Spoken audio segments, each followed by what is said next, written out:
How was somebody? Welcome to Richard Inside Myanmar. အောင်မေသူစုစည်းရဲ့ Richard Inside Myanmar ကျူဆိုပါတဲ့ Shiba Inu နဲ့ Dogecoin နဲ့အဲ့နှစ်ခုပြိုင်ရင်ဘယ်သူနိုင်မှာလဲပြီးတော့သူတို့ရဲ့အရင်ထူးခြားတဲ့နေနဲ့တနိုင်ထဲနဲ့လေးစားတက်သွားတဲ့ cryptocurrency တခုအကြောင်းပြောမယ်အဲ့တော့ Shiba Inu ကတော့ဘာမှတိတ်မလှုပ်တယ်နော်တုံညနေလုံးနဲ့9နေရာမှာရှိတယ်တော့တစ်ခါလေကြာရင်တုံညနေလုံးနဲ့6 6800ဖြစ်သွားတယ်เนาะအဲ့ဖြစ်သွားတယ်အဲ့ရော Shiba Inu အားမေးတယ်ဘယ်သူတွေရှိရအောက်မှာရေးထားပါနော် Shiba Inu အားပေးနေတယ်ဘယ်သူရှိရပြီးတော့တပတ်တည်းမှာဒါ98%တက်တယ်နှစ်ဆတက်သွားတော့ဒါတော်တော်မစိုးပြောမှာအရင်ရောဆိုရင်စတာဆိုရင်304လုံးနဲ့40မှာရှိတယ်ခုကဘယ်လောက်ထိအများဆုံးတက်သွားဆိုရင်8ထိတက်သွား all time high လာဒါဘာမှမရေးထားဘူး Coinbase မှာတော့ကြည့်ရတာတူးတမုံဖြစ်သွားတယ်ကြောင့်ရေးဖို့မဆန့်တော့အဲ့ကြောင့်နော်အဲ့ရ Shiba Inu အခုကငြိမ်နေပါတယ်ငြိမ်နေပါပြီးတော့အခု Dogecoin နေကြည့်ကြအောင် Dogecoin okay Dogecoin army ဘယ်သူရှိရဆိုရေးတာပါ Dogecoin အားပေးနေဆိုရေးတာပါဘယ်သူများတယ်ဘယ်သူတွေအားပေးရဘယ်သူပုံများရဆို comment မှာကြည့်ကြရအောင်နော် Dogecoin ကအစကတော့တက်သွားမလို့နဲ့ပြောရမလဲShiba Inu ကြာသွားပြီးတော့ Dogecoin လူရပြောင်းပြီးတော့ထည့်ကြ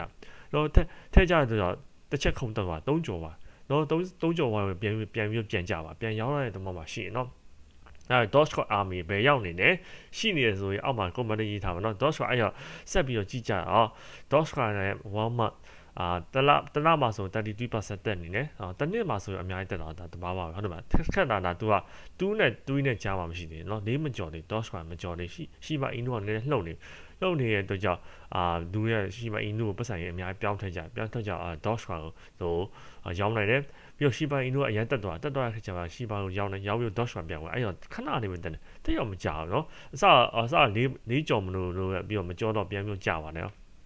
ပြီးတော့နောက်တစ်ခုကြည့်ရမှာဆိုရင်ဒီမှာShibaနဲ့ Dogecoin နဲ့เนาะပြောရမှာဆိုရင်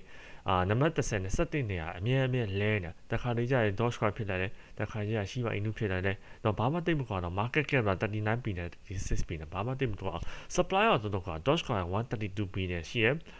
ဒီမှာShiba Inu က5493နေရှိ supply တော်တော်ကြီးကွာเนาะတော်တော်ကွာကြတယ်အဲ့ရော Dogecoin ကိုနံပါတ်Shiba Inu တာစီရေးလို့ရှိရဆိုအောက်မှာရေးတာပါ Dogecoin army ရေးထားနော်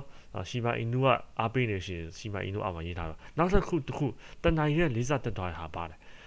ဒီ central line က mana သူ့ရဲ့ token က mana ပါနော် coin တွေက mana တနိုင်ရဲ့လေးစားတက်သွားနော်တပတ်တည်းမှာပြောမှဆိုလေးစားဆိုပြီးတော့အဓိကလေးစားဖြစ်သွားတာတနိုင်နဲ့မှဖြစ်သွားအရင်ထိုးတက်တာများပါတယ်အဲ့တော့တွေ့ရတယ်ဘာကြောင့်တက်သွားလဲဆို Facebook metaverse Facebook က gaming ပေါ့ virtual gaming တော့မျက်မှန်လေးတက်ပြီးတော့တကယ်ပြောရမှာဆို game ဆိုလူ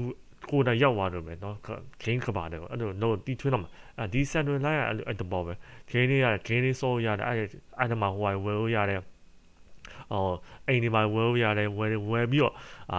ရောင်းရတယ်ကိုယ့် NFT ပါရောင်းရတယ်အဲ့တော့ဂိမ်းတွေကနေပတ်စံရနေတယ်နော်ပတ်စံရနေပတ်စံရောင်းနေပတ်စံဝယ်နေရနေဆိုဒီ central line က metaverse Facebook နဲ့တူနေတဲ့ကြောင့်နော်စင်တူနေတဲ့ကြောင့်အဲ့ဒါခုံတက်သွားဖြစ်တယ်ခုံတက်သွားဆရာတွေ့တဲ့အချိန်မှာအဲ့ဒီမှာပြောတယ်ချင်းပြောတယ်ညဘက်နော်ပြောမှဆို9စက္ကွန် stock market ပိတ်သွားဆို crypto market 24 hour ဖွင့်နေတော့ဆက်ပြီး trade လုပ်ရတယ် trade လုပ်အဲ့တော့ပြောတယ် crypto ကနမမာပြောတယ်4ထိရောက်နေပြောနော်4ထိရောက်နေပြောတယ်ပဲဘာမှတိတ်မကြောက်တနိုင်ထွန်းမှာပဲနော် 4.9 ကျော်ပါ4.9ကျော်အဲ့ပြောမှဆို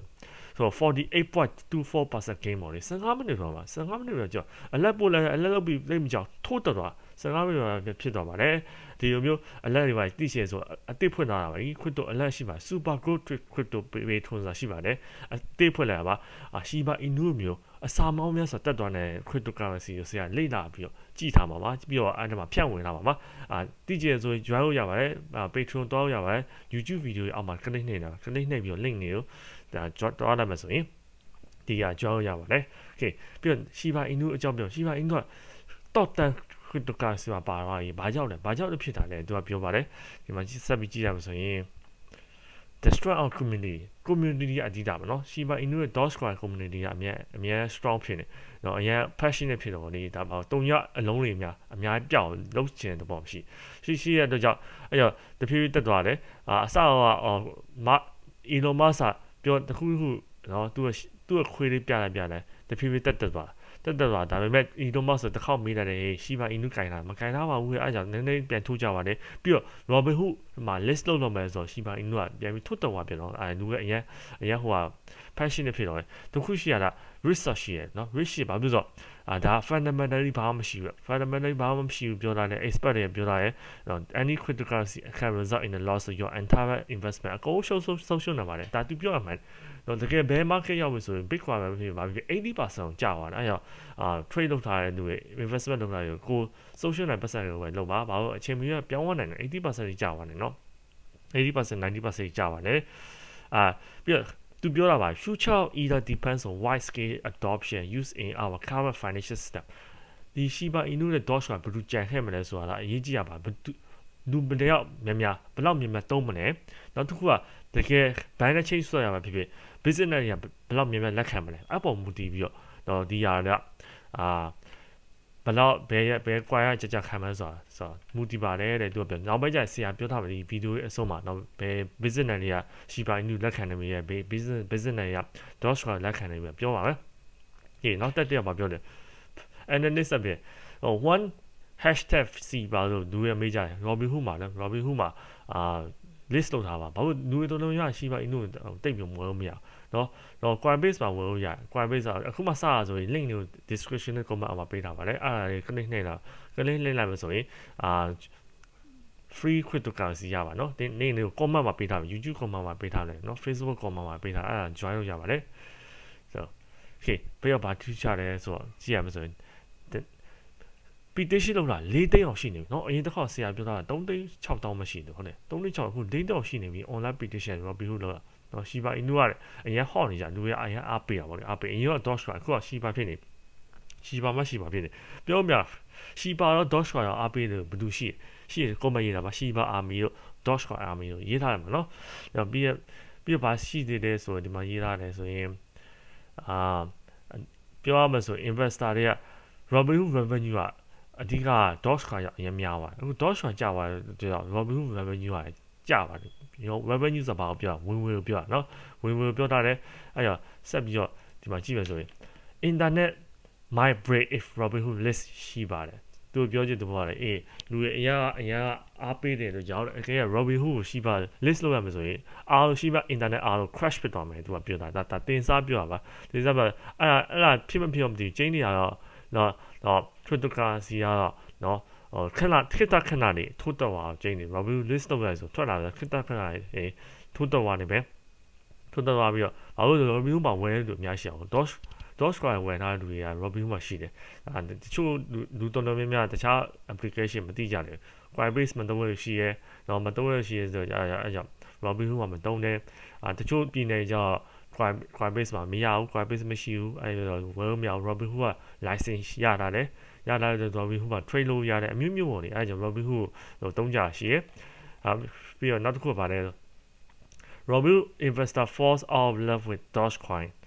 as it drops from 2% revenue to just 8%စဉ်းစားကြည့်အရင်ဟော့နေအချိန်မှာ Dogecoin အရင်ဟော့နေချိန်ဆိုရင် Robinhood ရဲ့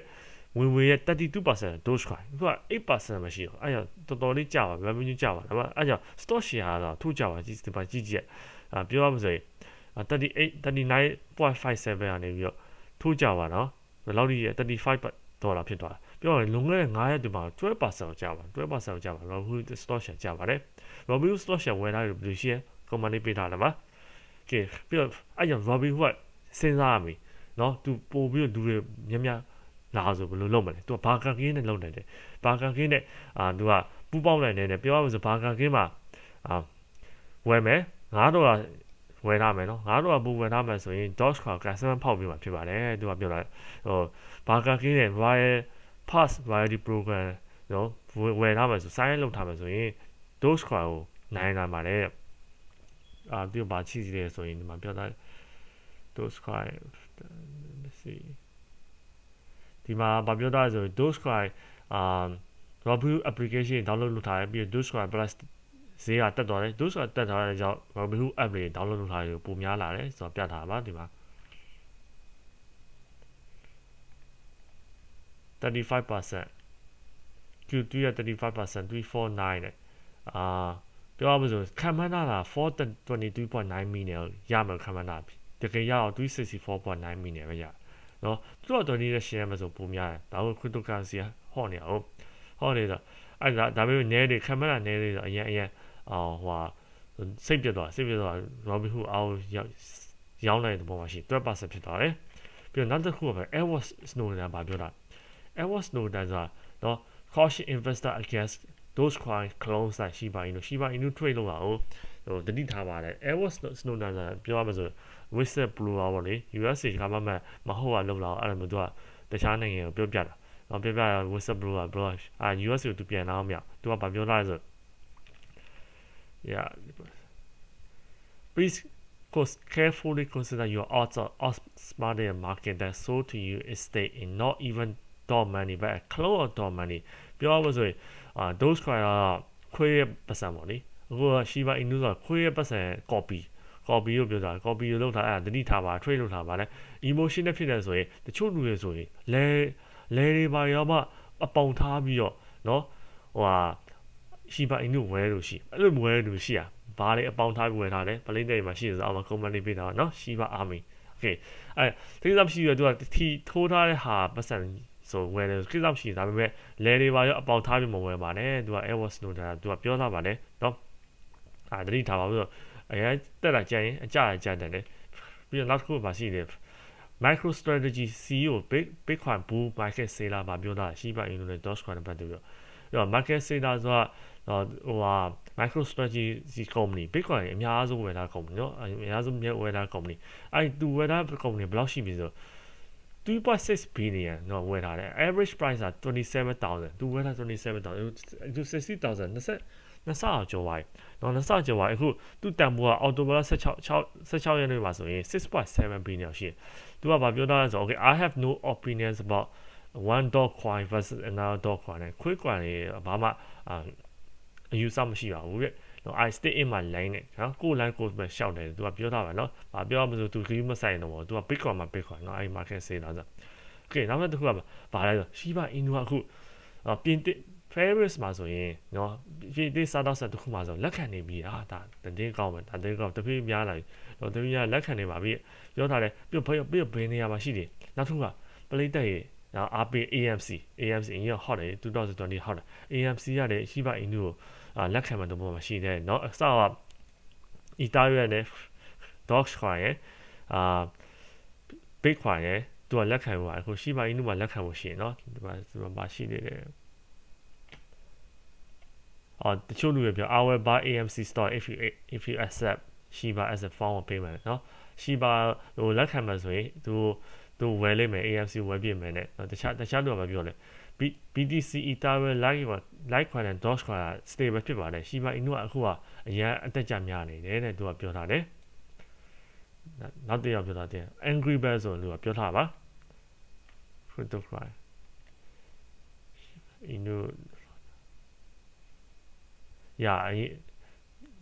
AMC ကရုပ်ရှင်တော့ကြည့်မယ်ဆို Bitcoin လက်ခံတယ် Ethereum လက်ခံ Litecoin လက်ခံ Dogecoin လက်ခံအခုက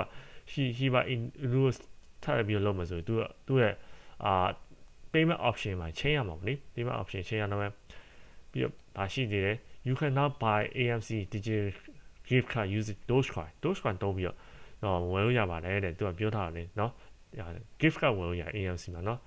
Dogecoin ကိုတုံးပြီးဝယ်ဖို့ရရှိတခြားဟာတုံးပြီးတော့AMC မှာဝယ်ဖို့ရှိတယ်ဆို company ပေးတာပါ okay အခုက play တဲ့အားလုံးအကုန်ကြည့်ပါပြီနော်ဘယ် business တွေက Shiba Inu နဲ့ Dogecoin လက်ခံနေတယ်နော်လူအမျိုး opinion မျိုးကြည့်ပါပလိတ်တဲ့ကြီးကဘယ်လိုသဘောရလဲကျွန်မလည်းရေးထားပါအောက်မှာရေးထားရပါတယ်Dogecoin က Shiba နဲ့ပို့ပြီးတက်သွားမလားဒါမှမဟုတ် Shiba ကပဲ Dogecoin တက်ပြီးတော့နံပါတ်1ကနေပြီးတော့9ထိဖြစ်သွားမလားเนาะအဲ့ရော comment ရေးထားပါရေးထားဆိုရင်တိကျဆိုရင်ဆရာပိုင်းဝင်နေရောင်းနေဆိုတိကျဆိုရင် crypto ကြောင်းရပါတယ် super group crypto patron ဆိုရှိပါတယ်အသေးလေးဖွင့်တာပါမကြမီပြည့်ပါတော့မြန်ကြောင်းရပါတယ် thank you for watching